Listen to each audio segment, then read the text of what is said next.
আসসালামু আলাইকুম। এইচএসসি ২৭ অর্থাৎ তোমরা যারা উত্তেজিত ২৭ আছো, কেবলমাত্র এইচএসসির পথ বা এইচএসসি জার্নি শুরু করছো, তোমাদের অনেকের মনে প্রশ্ন আসতে পারে, ভাইয়া এখন থেকে কিভাবে আমি বুয়েটের জন্য প্রিপারেশন নিব, কিভাবে আমি ইঞ্জিনিয়ারিংয়ের জন্য প্রিপারেশন নিব। যাদের মাথায় এই প্রশ্ন ঘুরপাক খাচ্ছে, এই টোটাল ভিডিওটা তাদের জন্য। আই উইশ তোমার মতো আমি যখন একদম এইচএসসি ফার্স্ট ইয়ারে উঠছি, ওই মোমেন্টে আমি এই ভিডিওটা পাইতাম ইউটিউবে। কোনো না কোনো ভাইয়া যদি আমার জন্য বানিয়ে রাখতো, তাহলে হয়তো আমার স্বপ্নটা পূরণ হইতো। তোমাদের যেমন এইচএসসি থেকেই এখন থেকেই স্বপ্ন বুয়েটে পড়ার, ইঞ্জিনিয়ারিং পড়ার, আমারও ঠিক সেমভাবে স্বপ্ন ছিল যে আমিও বুয়েটে পড়বো, ইঞ্জিনিয়ারিং পড়বো। ইঞ্জিনিয়ারিং পড়ার স্বপ্ন তো আমার পূরণ হয়েছে, ইঞ্জিনিয়ারিং ইউনিভার্সিটিগুলোতে আমি চান্স পাইছি, কিন্তু আলটিমেটলি শেষ পর্যন্ত যে বুয়েটে পড়ার স্বপ্নটা আমার পূরণ হয়নি। কেন হয়নি? কারণ টোটাল টাইম লাইনে ফার্স্ট ইয়ার সেকেন্ড ইয়ারে আমি কিছু মেজর মিস্টেক্স করছি। অনেক বিষয় আমি জানতাম না, যেগুলো আমি টোটাল 2 বছরে মেইনটেইন করতে পারি নাই। ফাইনালি যে আমি যখন বুয়েটের জন্য প্রিপারেশন নিছি, কোথাও না কোথাও ল্যাকিং ছিল, বুয়েটে চান্স হয়নি। কিন্তু রুয়েট, কুয়েট, সাস্ট, তারপরে হচ্ছে তোমার বুটেক্স, এগুলোতে চান্স আসছিল। ফাইনালি বুটেক্সে পড়াশোনা করতেছি আমি এখন ফাইনাল ইয়ারে, আর কিছুদিন পরে আমি পাশ করে বেরিয়ে যাব। সো এখন ইঞ্জিনিয়ারিং পড়ার স্বপ্ন তোমাদের যাদের, তোমরা যদি একদম ডেডিকেটেডলি বুয়েটে পড়তে চাও, তোমরা ডেডিকেটেডলি রুয়েট, কুয়েট, চুয়েট, সাস্ট, বুটেক্স এগুলাতে পড়াশোনা করতে চাও, এই ভিডিওতে তুমি টোটাল আগামী 2 বছরের একটা A to Z road map পেয়ে যাবা, একটা গাইডলাইন পেয়ে যাবা, যে তুমি কিভাবে শুরু করবা, কি করবা না করবা, কি অ্যাভয়েড করতে হবে, কি করতে হবে, ইচ অ্যান্ড এভরিথিং তুমি এই টোটাল ভিডিওতে ধারণা পাবা। সো চলো আমরা দেরি না করে শুরু করি। আমাদের এই চ্যানেলটা তুমি সাবস্ক্রাইব করে রাখতে পারো। আমি ফ্রি এডুকেশনে বিশ্বাসী, আমি মেন্টরিংয়ে বিশ্বাসী। সো তোমাকে আমি বারবার কোর্স কিনতে এটা সেটা করতে বলবো না। এই চ্যানেলেই তোমার আগামী 2 বছরের ইঞ্জিনিয়ারিংয়ের জার্নিতে যত ধরনের কন্টেন্ট ক্লাস লাগবে, এগুলো তুমি ফ্রিতেই পেয়ে যাবা। সো একবার সাবস্ক্রাইব করে যাও। প্রত্যেকটা ক্লাস যখন আসবে এই চ্যানেলে, প্রত্যেকটা জিনিসপত্র যখন আসবে ফ্রিতেই পাওয়া, তখন তুমি সাথে সাথে নোটিফিকেশন পেয়ে যাবা এবং সাথে সাথে করে নিতে পারবা। সো অবশ্যই চ্যানেলটা সাবস্ক্রাইব করে রেখো। প্রথমেই আসি, আমাদের total HSC time line analysis করতে জানতে হবে। টাইম লাইন অ্যানালাইসিস, এই জিনিসটা খুবই গুরুত্বপূর্ণ। এখন তুমি বলবা, ভাইয়া টাইম লাইন অ্যানালাইসিস বলতে কি বুঝাচ্ছেন? দেখো, তুমি এই জায়গাতে আসো, তুমি এই জায়গাতে দাঁড়ায় আসো, তোমার নাম সামথিং কিছু একটা, তোমার নাম। তো তুমি এই জায়গাতে দাঁড়ায় থাকলে, এই জায়গা থেকে তোমার ফার্স্ট ইয়ার শুরু হবে। কি শুরু হবে? First year. ফার্স্ট ইয়ারে তুমি সব মিলায়ে হয়তো 10 মাস মতো সময় পাবা।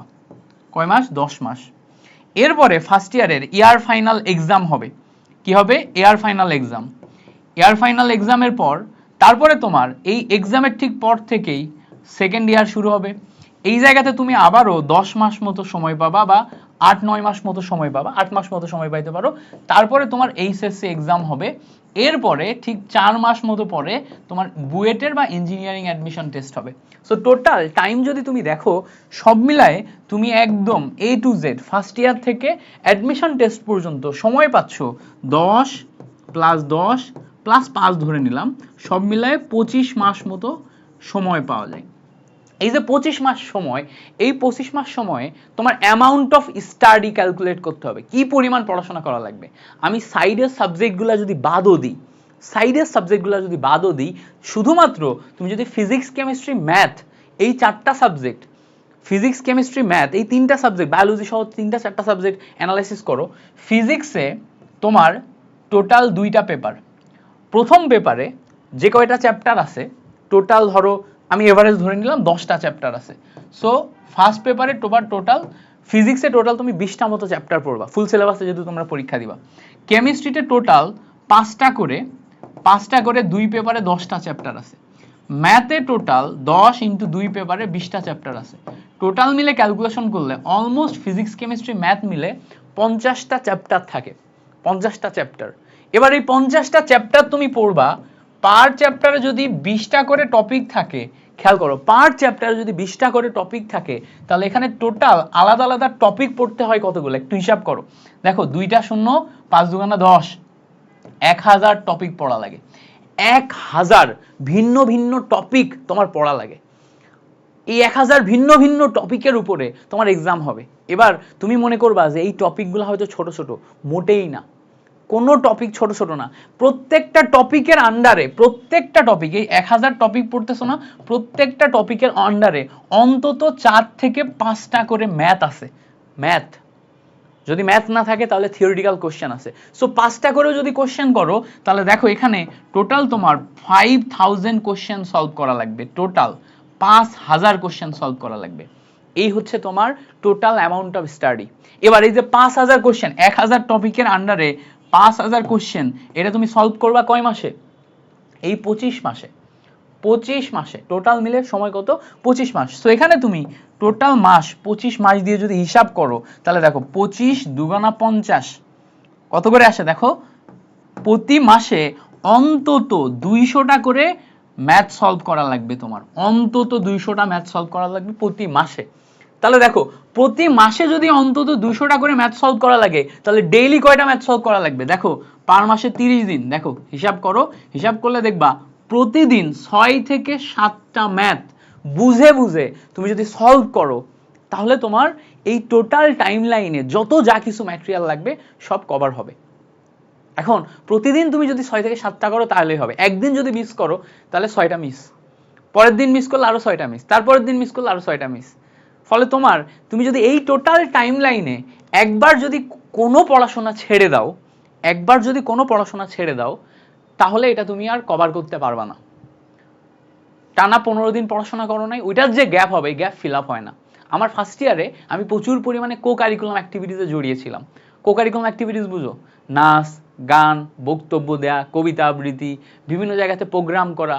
ক্যান্টনমেন্ট কলেজে পড়তাম তো, যশোর ক্যান্টনমেন্ট কলেজে পড়তাম।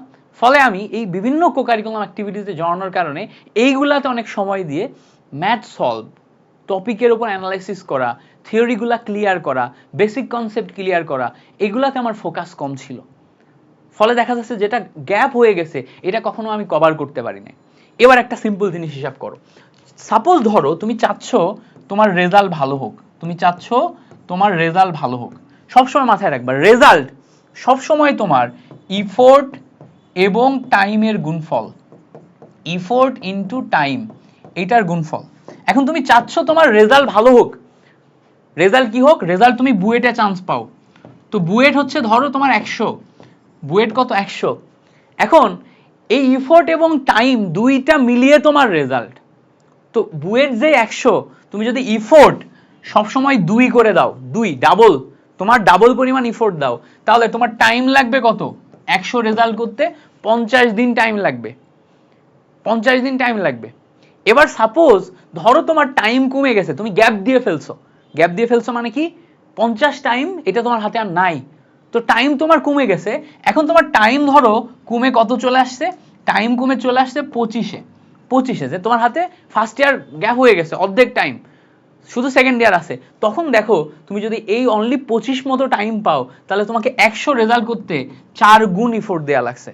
অর্থাৎ যত টাইম কমে যাবে তত অ্যামাউন্ট অফ ইফোর্ট তোমার বাড়াইতে হবে, যত টাইম কমে যাবে অ্যামাউন্ট অফ ইফোর্ট তোমার বাড়াইতে হবে। সো এটা একটা সিম্পল ফর্মুলা যেটা তোমার আগামী সব সময় মাথায় রেখে চলতে হবে, যে যদি আমি কখনো সময় নষ্ট করি তাহলে আমার ইফোর্ট 2 গুণ 3 গুণ বাড়াইতে হবে। আমি যদি আজকের দিনে 6 ঘন্টা পড়াশোনা না করি তাহলে কালকে যে আমাকে ওই গ্যাপটা ফিল করার জন্য 12 ঘন্টা পড়তে হবে, 10 ঘন্টা পড়তে হবে, তারপরে আমি গ্যাপটা ফিল আপ করে আমার total amount of study complete করতে পারবো।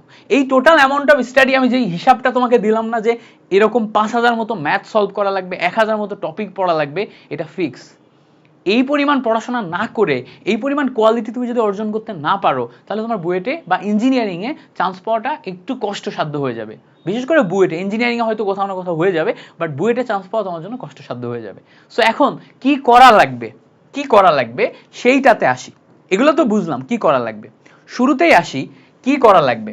প্রথমেই আসো, একদম ফার্স্ট পয়েন্টে আসবো। মাথায় রাখবো যে আমার ইঞ্জিনিয়ারিংয়ে চান্স পেতে গেলে বুক সিলেকশন ইম্পর্টেন্ট। বুক সিলেকশন ইঞ্জিনিয়ারিংয়ের জন্য তোমার কেমিস্ট্রি, ফিজিক্স এবং ম্যাথ প্রত্যেকটা সাবজেক্টে বুক সিলেক্ট করতে পারতে হবে। সো বুক সিলেকশনের জন্য কি করবা? পার্সোনালি আমাকে যদি জিজ্ঞেস করো যে কি কি বই পড়বা, আমি বলবো বই যেই রাইটারেরই নাও না কেন, বই যেই রাইটারেরই নাও না কেন, একটা সাবজেক্টের একটা করে বই সিলেক্ট করবা। মানে কি? মানে কেমিস্ট্রি তুমি দুইটা রাইটারের বই নিবা না, ফিজিক্সে তুমি দুইটা রাইটারের বই নিবা না, ম্যাথে তুমি দুইটা রাইটারের বই নিবা না, একটাই নিবা। আমাকে যদি জিজ্ঞেস করো ভাই আপনি বুয়েটে চান্স পাওয়ার জন্য এখন যদি পড়তেন কোন কোন রাইটারের বই নিতেন, আমি বলবো আমি কেমিস্ট্রির জন্য হাজারি স্যারের বই নিতাম, একটা রাইটারেরই বই, হাজারি স্যারের ফার্স্ট পার্ট সেকেন্ড পার্ট। ফিজিক্সের জন্য আমির হোসেন ইসাক স্যারের বই নিতাম। আমির হোসেন অনেকে অনেক রকম বলবে, কেউ কেউ শাহজাহান তপন বলবে, সেলু স্যারের বই বলবে, আমি আমির হোসেন ইসাক স্যারের বই নিতাম। আমি আমার ম্যাক্সিমাম ফ্রেন্ডদের, আমার স্টুডেন্টদের সবাইকেই আমির হোসেন ইসাক স্যারের বই সলভ করেই বুয়েটে চান্স পেতে দেখছি। সব বই ওভারঅল সেম, বাট একটাতে স্টিক থাকতে হবে। কেন একটাতে স্টিক থাকতে হবে সেটা আমি বলতেছি। এবং ম্যাথের জন্য আমি বলতাম যে কেতাব স্যারের বই পড়ো, কেতাব স্যারের বই পড়ো, আমি হলে এটাই করতাম। এই যে তিনটা রাইটারের যে একটা একটা করে বই নিতে বললাম, আমি তোমাকে পিক করতে বললাম, প্রথমে তুমি এটা পিক করো, আমার কথায় বিশ্বাস রাখো, প্রথমে তুমি এইটা পিক করো। পিক করার পর এই যে একটা একটা করে রাইটারের বই নিলা, কেন একটা রাইটারের বই? দেখো তুমি টোটাল তিনটা সাবজেক্টে 1000 টপিক 5000 প্রবলেম সলভ করবা 2 বছরে। তুমি যদি বারবার বই চেঞ্জ করো, বারবার বই চেঞ্জ করো, বারবার তোমার বই এবং কন্টেন্ট চেঞ্জ হয়ে যাবে, বারবার বই এবং কন্টেন্ট চেঞ্জ হয়ে যাবে, ফলে তোমার ব্রেন ভিজুয়াল মেমোরি তৈরি করতে পারবে না। একটা বই তুমি যদি বারবার 2 বছর ধরে পড়ো, পাতা উল্টায় পাল্টায় পড়ো এবং বারবার দাগাও লিখো, ওইটার কোন পেজে কি আছে, কোন প্রশ্নটা কেমন, কিভাবে লেখা, কোন জায়গায় তুমি কি কালার দিয়ে দাগাইছো, কোন জায়গায় স্পেসিফিক ভাবে কি কি কারেকশন করছো, প্রত্যেকটা জিনিস তোমার মাথার ভিতরে ভিজুয়াল মেমোরি তৈরি করে। আই রিপিট, ভিজুয়াল মেমোরি তৈরি করে। তুমি কল্পনা করতে পারো, তুমি ছবি দেখতে পারো, that is important. Visual memory, that is important. So এই একই বই তুমি যদি 2 বছর ধরে সলভ করো, এই প্রবলেমগুলা, এই টপিকগুলা 2 বছর ধরে তুমি বারবার বারবার করো, তাহলে তোমার মাথার ভিতর ভিজুয়াল মেমোরি তৈরি হবে। That visual memory will help you finally, that visual memory will help you. So একাধিক বই সিলেকশন করো না, একটা করে বই সিলেকশন করো। আমি যেগুলো বললাম এগুলা নিলে নিতে পারো। যদি অন্য ভাইয়ার কোনো গাইডলাইন দেখে তোমার কাছে অন্য বই বেটার মনে হয়, তোমার কোনো নিজের খুব কাছের পরিচিত বড় ভাই আছে যে হয়তো আমির হোসেন ইসাক না পড়ে শাহজাহান তপন পড়ে বুয়েটে চান্স পাইছে বা ইঞ্জিনিয়ারিং এ চান্স পাইছে, তোমার কাছে যদি মনে হয় যে ভাইয়ার কথা আমার থেকে বেশি রিলায়েবল, তাহলে তুমি সেই ভাইয়ার কথা অনুসারে একটা বই নিবা, শুধু আমির হোসেন ইসাক স্যারের বই নিবা। আমির হোসেন ইসাক না, শুধু শুধু হচ্ছে যে শাহজাহান তপন স্যারের বই নিবা, নিয়ে একদম শেষ পর্যন্ত ওই বইটাই পড়াশোনা করবা, চালিয়ে যাবা। সো প্রথমে আসলো বুক সিলেকশন পয়েন্টে, বুক সিলেকশন ক্লিয়ার হয়েছে। এরপরে পরে আসবে হচ্ছে টিচার সিলেকশন, টিচার সিলেকশন। তো তুমি অনলাইন অফলাইন যে কোনো এক জায়গায় পড়তে পারো। অফলাইনে তুমি যদি একটা ভালো শহরে পড়াশোনা করো, একটা ভালো শহরের ভালো কলেজে পড়াশোনা করো, সেখানে যদি তোমার প্রাইভেট টিউটর থাকে বা যাদের ব্যাচে তোমার পড়াশোনা করা যায় যদি থাকে, প্রতি সাবজেক্টের জন্য একজন করে চুজ করে নিয়মিত তার কাছে পড়ো, একদম শুরু থেকে শেষ পর্যন্ত 2 বছর তার কাছে নির্দিষ্ট টাইম লাইনে ডেইলি পড়তে পড়তে পড়তে পড়তে পড়তে পড়তে এই টোটাল 1000 টপিক 5000 প্রবলেম সলভ করতে হবে, প্রত্যেকটা জিনিস তোমার মাথার ভিতরে আয়ত্তে ঢোকাইতে হবে। That is offline method. এবং তুমি যদি অনলাইনে পড়ো, তাহলে তোমার নিজস্ব একটা টাইম লাইন সিলেক্ট করে তুমি অনলাইনে যে সমস্ত টিচারের পড়ানো সবচেয়ে ভালো বুঝো, অনলাইনে অনলাইনে অনেক টিচার আছে, ফিজিক্সে একজন, কেমিস্ট্রিতে একজন, ম্যাথে একজন, বায়োলজিতে একজন, যে সমস্ত টিচারের পড়ানো সবচেয়ে ভালো বুঝো, তার প্লেলিস্ট দেখে, তার ফ্রি কোর্সেস দেখে, তার পেইড কোর্সে ভর্তি হয়ে একদম শুরু থেকে শেষ পর্যন্ত প্রত্যেকটা সাবজেক্ট একটা নির্দিষ্ট টাইম লাইনে তোমাকে শিখতে হবে। এই ক্ষেত্রে সব সময় টিচারের ক্লাস, ক্লাস নোট এবং মূল বই, এই তিনটা জিনিস ফোকাসে রাখতে হবে। টিচারের ক্লাস করো, প্রত্যেকটা জিনিস ভালো করে বোঝার চেষ্টা করো, ক্লাস নোট করো, ক্লাস নোটটা করে বারবার রিভিশন দিয়ে যা যা পড়াইছে সেই কন্টেন্টগুলো মাথার ভিতরে ঢোকাও, তারপরে মূল বই পড়ো। এই তিনটা জিনিস তুমি যদি মাথার ভিতরে ঢোকাইতে পারো, তাহলেই তুমি ইচ অ্যান্ড এভরিথিং ঠিকঠাকভাবে যাচ্ছ, তোমার চান্স হবে। এবং মাথায় রাখতে হবে, তোমার যদি টার্গেট বুয়েট বা ইঞ্জিনিয়ারিং হয়, তখন তোমাকে সব সময় ম্যাথ সলভের দিকে ফোকাস করতে হবে। ফিজিক্সে ম্যাথ সলভ, কেমিস্ট্রিতে ম্যাথ সলভ, ম্যাথে ম্যাথ সলভ, যত বেশি প্রশ্ন সলভ করতে শিখবা তত তুমি আগিয়ে থাকবা। সো কোথায় থেকে প্রশ্ন সলভ করবা? দুইটা সোর্স। এই প্রত্যেকটা বইয়ের দেখো, এই প্রত্যেকটা বইয়ের এক্সাম্পলের ম্যাথ আছে, এক্সারসাইজের ম্যাথ আছে, এক্সাম্পল এবং এক্সারসাইজে যত ম্যাথ আছে এই ম্যাথগুলা ধরে ধরে ধরে ধরে সলভ করতে হবে, ধরে ধরে ধরে ধরে সলভ করতে হবে। যদি করতে পারো খুবই ভালো হয়, আর যদি এটা না করতে পারো তাহলে তুমি একটা কোশ্চেন ব্যাংক কিনবা। কোশ্চেন ব্যাংক কিনবা। কি কোশ্চেন ব্যাংক কিনবা? একটা ইঞ্জিনিয়ারিং কোশ্চেন ব্যাংক কিনে ফেলবা। একটা ইঞ্জিনিয়ারিং কোশ্চেন ব্যাংক, বাজারে বিভিন্ন ইঞ্জিনিয়ারিং কোশ্চেন ব্যাংক পাওয়া যাবে, বিভিন্ন প্রতিষ্ঠানের পাওয়া যাবে, যে কোনো একটা প্রতিষ্ঠানের ইঞ্জিনিয়ারিং কোশ্চেন ব্যাংক কিনে ফেলো। কিনে ফেলে সেই ইঞ্জিনিয়ারিং কোশ্চেন ব্যাংকটা ধরে ধরে একটা চ্যাপ্টার পড়বা, চ্যাপ্টার পড়া শেষ, ওই চ্যাপ্টার থেকে বিগত সালে যত প্রশ্ন আসছে সেগুলো ধরে ধরে সলভ করো। চ্যাপ্টার পড়া শেষ, বিগত সালে কোশ্চেন সলভ করো, চ্যাপ্টার পড়া শেষ, বিগত সালে কোশ্চেন সলভ করো। এভাবে যদি আগাও, কোশ্চেন সলভ প্যাটার্নে যদি আগাও, you will rock, you will rock. ঠিক আছে? সো এখন থেকে এই জিনিসপত্রগুলো তোমাকে মেইনটেইন করতে হবে। ওকে, এইবার পরের পয়েন্টে আসি। পরের পয়েন্টটা হচ্ছে, পরের পয়েন্টটা কি? পরের পয়েন্টটা হচ্ছে খুব সিম্পল। তুমি যখন পড়াশোনা করতেছো, এই জায়গায় আসো, তো এই জায়গা থেকে তুমি কেবলমাত্র ক্লাস শুরু করলা, তোমার সামনে এইচএসসি, তারপরে অ্যাডমিশন, অনেক দেরি না? তো তুমি যখন প্রথম দিন পড়াশোনা শুরু করবা, তখন তুমি এই জার্নিতে কি কি পড়বা কিছুই তো জানো না। তো ডে 1 যখন তোমার আসবে, ডে 1 এ তুমি মাত্র দুইটা টপিক শিখলা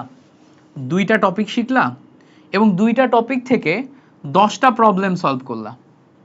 ডে 2 তে যখন যাচ্ছ, তখন তুমি টোটাল 4টা টপিক পারো, 20টা প্রবলেম সলভ করছো।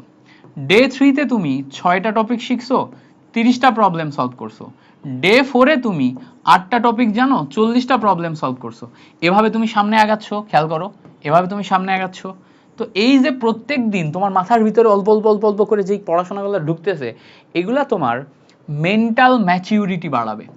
জিনিসটা বুঝবা, এইটাকে বলা হচ্ছে মেন্টাল ম্যাচিউরিটি। মেন্টাল ম্যাচিউরিটি মানে হচ্ছে তোমার চিন্তা করার অ্যাবিলিটি আস্তে আস্তে বাড়বে। ওই টপিকগুলাতে, ওই প্রত্যেকটা পয়েন্টে তোমার আস্তে আস্তে চিন্তা করার অ্যাবিলিটি বাড়বে, তুমি আস্তে আস্তে চিন্তা করতে শিখবা। এই যে চিন্তা করার অ্যাবিলিটি বাড়বে, এই মেন্টাল ম্যাচিউরিটি, এটা তোমার ভিতর গ্রো করছে কিনা এইটা বোঝাটা খুব জরুরি। এখন এই মেন্টাল ম্যাচিউরিটি গ্রো করানোর জন্য কয়েকটা ওয়ে আছে। প্রথম কথা, তুমি ভালো ভালো টিচার সিলেক্ট করে সেই টিচারের আন্ডারে যদি পড়াশোনা করো, তার সাথে যদি ডিসকাশন করতে পারো, তাহলে তোমার মেন্টাল ম্যাচিউরিটি একটু ভালো হয়। আর যদি তা না হয়, তাহলে একটা উপায় হচ্ছে, তুমি আসো, তোমার সাথে তোমার মতো ইঞ্জিনিয়ারিং টার্গেট করে বা বুয়েট টার্গেট করে পড়াশোনা করছে এরকম আরো 2টা ফ্রেন্ড আছে যাদের টার্গেট সেম। তোমরা 3জন যদি এখন প্রতিদিন এই যে এক একটা করে প্রবলেম সলভ করতেছো, তুমি যখন 40টা প্রবলেম পারো, এই 40টা প্রবলেম নিয়ে নিজেরা যদি ডিসকাশন করো যে এই প্রবলেমটা 2 স্টেপে সলভ করছি, এই প্রবলেমটা 3 স্টেপে সলভ করছি, এই প্রবলেমটা এত স্টেপ হয়েছে, এই প্রবলেমটা এভাবে হয়েছে, এভাবে তুমি যদি চিন্তা করো এবং পারস্পরিক ডিসকাশন করো, প্রবলেমগুলো নিয়ে ডিসকাশন করো, ভেঙে ভেঙে ডিসকাশন করো, একজন আরেকজনকে সলভ করায় দাও, তাহলে তোমার ভিতরে আস্তে আস্তে ওই topic and problem related analysis বাড়বে, ম্যাচুরিটি বাড়বে। এই ম্যাচুরিটি, প্রবলেম অ্যান্ড অ্যানালাইসিস তোমাকে হেল্প করবে ফাইনালি তুমি যখন এই যে অ্যাডমিশন টেস্টের এই জায়গায় আসবে না, তখন যে তোমার মাথার ভিতরে সমস্ত পড়াশোনাগুলোকে একটা রিক্যাপ করতে বা তোমার মাথার ভিতরে যে পড়াশোনাগুলো আছে সেগুলো ব্যবহার করতে শেখাতে। সো এই যে কথাগুলো বললাম, এগুলা যদি তুমি মেইনটেইন করতে পারো, তাহলে তোমার জন্য ইঞ্জিনিয়ারিং কিংবা বুয়েট বলো, এগুলা ইজি। এখন এই জিনিসপত্রগুলো মেইনটেইন করা কি এত ইজি? উত্তর হচ্ছে না, কখনোই ইজি না। এই জিনিসপত্রগুলো মেইনটেইন করা অনেক টাফ। এখন এই টাফ কাজকে আরো টাফ করবে কয়েকটা জিনিস। কি কি জিনিস? প্রথম কথা হচ্ছে social media. Social media, social media এইটা তোমাকে এই টাফ কাজকে আরো টাফ করে দিবে। তুমি দেখবা যে কলেজে যাওয়ার পরে তুমি ঘন্টার পর ঘন্টা সোশ্যাল মিডিয়াতে কাটাচ্ছ, কারণ নতুন কলেজে ভর্তি হয়েছো, নতুন ফ্রেন্ড সার্কেল, নতুন নতুন মানুষের সাথে দেখা হচ্ছে।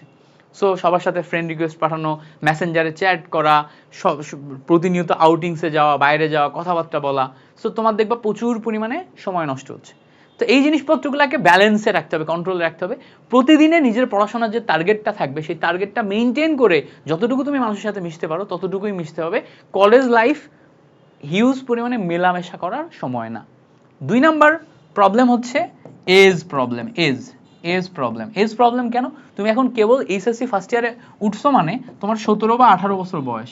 এই সময় এজ প্রবলেম কি? এই প্রবলেম হচ্ছে টিন এজে যে সমস্ত অ্যাট্রাকশনগুলো আসে, একটু উড়নচণ্ডী টাইপের ভাব আসে, একটু এইটা সেটা করতে ইচ্ছা করে, একটু তোমার হচ্ছে যে একদম সরাসরি যদি বলি প্রেম করতে ইচ্ছা করে, এই জিনিসপত্রগুলা এই সময় তোমার মাথার ভিতরে ঢুকবে। সো এগুলাকে তুমি যদি কন্ট্রোলে না রাখতে পারো তাহলে দেখবা যে পর্যাপ্ত পরিমাণে সময় নষ্ট হবে। আর ওই যে শুরুতে বললাম, তোমার রেজাল্ট তোমার ইফোর্ট এবং টাইমের উপর ডিপেন্ডেন্ট। সো তুমি যদি টাইম ওয়েস্ট করো তাহলে তোমার শেষে যে হিউজ পরিমাণে ইফোর্ট দেওয়া লাগবে, আর যদি তুমি ইফোর্ট অ্যান্ড টাইম দুইটাই বাড়াইতে না পারো তাহলে তোমার রেজাল্ট ডাউন হয়ে যাবে, স্বাভাবিক। তাহলে এখন এই সময়টাতে এই যে এজ প্রবলেম যেগুলো আছে এইগুলা থেকে যথাসম্ভব বেঁচে থাকতে হবে, এবং সামনের দিকে যখন তুমি ইউনিভার্সিটি লাইফে যাবা তখন এজ রিলেটেড যে সমস্ত জিনিসপত্রগুলো তোমার লাইফে আসবে সেগুলো তুমি তখন মেনটেন করো, but intermediate first year second ইয়ারে পরিপূর্ণভাবে গোলে ফোকাস করতে হবে। বুঝতে পারছো? তো আশা করি এই ব্যাপারটা ক্লিয়ার হয়েছে। এছাড়া মাঝে মাঝে তোমার লো ফিল হবে, এমন দিন আসবে যেগুলোতে তোমার পড়তে ইচ্ছা করবে না, তারপরে তুমি ডিসিপ্লিন থাকতে পারবা না, ঠিক আছে? বিভিন্ন টাইপের প্রবলেম আসবে, এগুলাকে কোপ আপ করে করে তোমাকে আগাতে হবে। সো আশা করছি টোটাল ইঞ্জিনিয়ারিং এবং বুয়েট অ্যাডমিশন টেস্টের জন্য যে বেসিক কথাগুলো তোমার দরকার ছিল সেগুলো একটা ভিডিওতে তুমি পেয়ে গেছো। যদি ভিডিওটা ভালো লেগে থাকে, গাইডলাইনগুলো তোমার ভালো লেগে থাকে, অবশ্যই তোমার ফ্রেন্ড সার্কেলে শেয়ার করবা, ঠিক আছে? আর চ্যানেলে সাবস্ক্রাইব করে যেও। তোমার সাথে পরবর্তী ভিডিওতে দেখা হচ্ছে। ততক্ষণ পর্যন্ত ভালো থাকো, মিল্টন ভাইয়ের জন্য দোয়া কইরো। আল্লাহ হাফেজ, আসসালামু আলাইকুম।